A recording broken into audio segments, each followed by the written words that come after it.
and welcome to IPC Apex 2023. I am here on the show floor. We have Mitch DeCaire with Cogiscan and Martin Strempel with iTAC. Gentlemen, welcome. It's the first day of the show. It's just starting up. Wanted to talk to you about AI. AI is everywhere these days. We see it in our daily lives, and we were talking before, in ways we probably don't even recognize sometimes, right? But so let's start kind of big picture. What gives? Why is this happening? Well, yeah, like you said, we see it all the time now. And before iTAC and Cogiscan merged, I kind of thought that it was kind of way out there and something in the future that we'd be talking about in 2 or 3 years from now. But thanks to getting to know the specialists we have at iTAC on this field, we understand now that these tools are available. Thanks to the Googles and the Amazons and the Microsofts of the world, there's libraries of algorithms available to us in the cloud, and the AI community in general is always constantly adding new algorithms and improving their algorithms so that these are tools that are available to people today. It's being used in all sorts of industries, and our industry is actually no exception. So this is, I feel like a bit of a kid in a candy store these days, because it's like this whole new set of tools that we can use, and we can combine, the available technologies in AI with our domain expertise in SMT to provide real, actual pragmatic use cases that people can use on the factory floor right away. So it's not a thing of the future anymore. It's available right now. The future's here, right? Exactly, yeah. Yeah, I think very much what Mitch has said. I think the tools have become much more accessible. I think all the big corporations have done a really good job at actually making these tools available to everybody.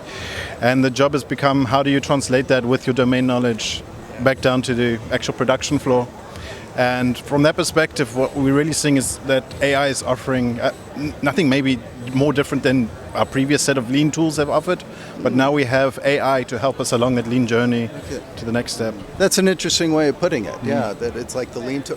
But, the eye is intelligence, right? And so it's supposed to make things better, it's supposed to help us along, but yet, and everybody seems to be using it, mentioning it almost as a marketing differentiator, right, exactly, these days.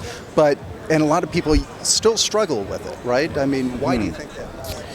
Yeah, a lot of the customers that we talk to who are investigating this and attempting to implement AI or machine learning, there's certain steps you have to take in order to be able to train an algorithm in an efficient manner and run it in a cost-effective and high-speed way. So one of the things that we see a lot is that a lot of customers are doing the first step of collecting data from the shop floor and putting it into some sort of data lake in the cloud without planning in advance what specific problems they want to solve. And the result of that is you end up with a bunch of data that maybe is not structured in a way that the algorithm can efficiently learn from. So you hear of the term, instead of a data lake, they accidentally make a data swamp, where they're dumping data in without forethought.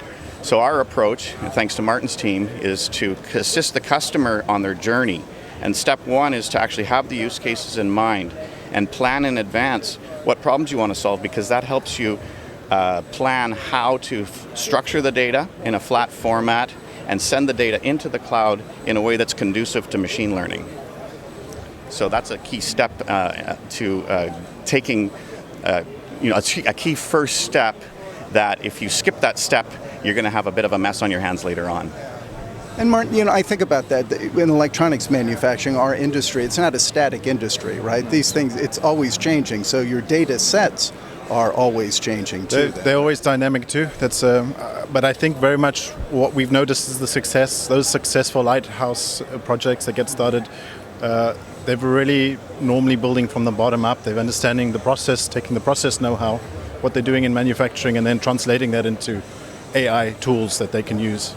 And therefore, like Mitch was speaking, it's very much about how do we adjust the data and build it up in a proper format so that we can, at the end of the day, immediately implement those algorithms when we have them available into the stream again. If you don't consider that in the beginning, you almost have to start at the beginning again once you've understood, to try and figure out, okay, I've understood what the problem is, or the AI has figured out what the problem is, but now how do I actually tie that into my production facility in a way that can meet all of my latency requirements and make sure that I can keep my takt times running without having something that takes 2 days to come back with an answer. That's a key thing, right? A lot of our customers are attempting to run their algorithms in the cloud. We train our algorithms in the cloud and build the model, but once we have the model, we download it to the edge, and we're running it on the edge so you can do more real-time processing of the algorithms so that you can keep up with the line and you're not creating a bottleneck by always having to go up to the cloud with everything. I think that's a very good point. Sorry, just to build on that, I think because we've also seen that we have all of these fantastic, wonderful tools already available. Right? The idea of the platform is not to compete with these tools, but rather to harness all of these tools in a consolidated fashion that you actually have access to them in your production facility without having to really do anything. And just interestingly, though, how do you know then if an algorithm that you've put together is functioning as intended? Is that based on the results then, or is there a kind of check gates that are in? You have you do have check gates. We find that building the trust with the algorithm is very important. We see that our customers are generally on a journey here. So they don't want to just have a black box running somewhere where no one has any idea what's going on. They want feedback, what's going on with the algorithm. Our AOI use case is a perfect example of that. We found that the traction is so much better if we have an actual display where people can see what the results are, it's trying to reduce the false calls, but in that case it's showing this is where the false calls are and why it believes it a false call, and keeping the operator in the loop at that point until the trust is there, and then you can hit the automate button, and it has much higher success rate than just having something running in the background. That's very exciting, right? We can start off by building a dashboard to show what the AI model is suggesting, so that you still have operator control, customer control of things, and that's how you can prove to the customer that yes, this thing really works. You know, the AOI example that Martin mentioned, I mean, basically everybody who's running an SMT line has nightmares with false calls, right? Everyone who has an AOI machine, that's all they ever talk about is these bloody false calls that we have to, we have this $200,000 AOI machine, but still the operator has to sit there telling it which ones are false.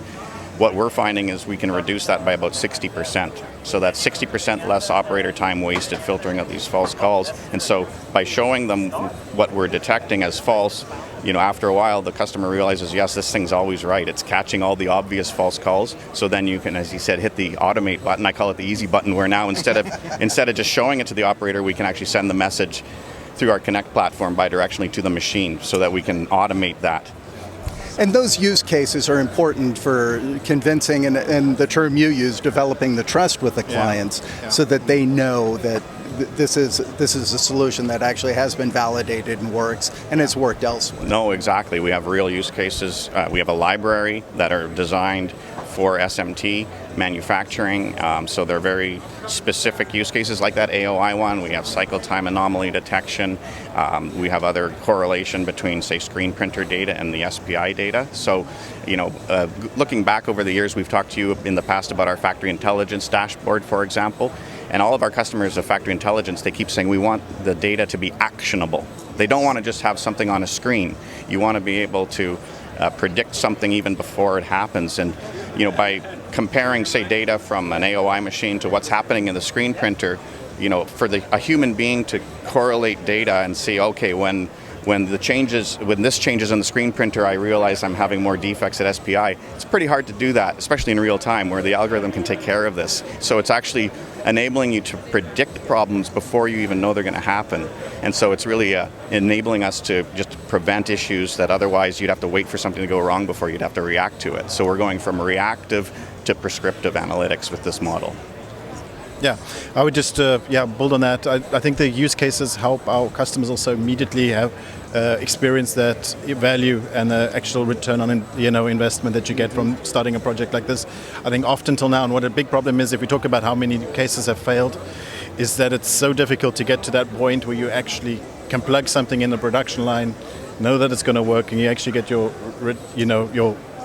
return on what you're trying to do and your efforts. And we're trying to accelerate that process for our customers by, number one, offering them a platform that will be able to support them throughout their long-term digitization strategy, but at the same time immediately offer instant low-hanging fruit that you can plug in now and off you go, and you've got immediate management buy-in at that point. On one of the tours I did recently in Europe, actually I saw kind of very low-touch factories, right, where it's one operator running a line. In some cases, I saw lines with flying probe in a line. It was amazing, right? But I think about it's tools like this and it's AI that allows us to achieve that ultimate goal, isn't it? Yeah, absolutely. I mean, we're taking that step towards the smarter factory, and as Martin said, it's a journey. It's not like a light switch, but these are pragmatic use cases that we can apply today to get you closer to that lights out factory in the future, for sure. Tell them about your dog analogy, about the factory of the future. The dog analogy. I think, it's a famous quote by W. Bennis. Okay. And I'm going to paraphrase now, obviously, but put you on the spot. Sorry about that. I think he says, like, the factory of the future will have 2 employees, a man to feed the dog and a dog to make sure the man doesn't touch the machines, right? And I'm not sure how much it has to do with the lights out factory. I think it has a lot more to do with our psychology as humans, that we're always going to be tinkering. But I like the analogy. And I always, my philosophy is always that business is rational, but it's humans are the confounding variable, right? That's where things tend to go a little askew. But well, gentlemen, thank you for this. This is fascinating. I love the analogy. I wish you a successful Apex, and hopefully we can catch up again. Thank you Great so to much. see you. Thank you very much. Thank you.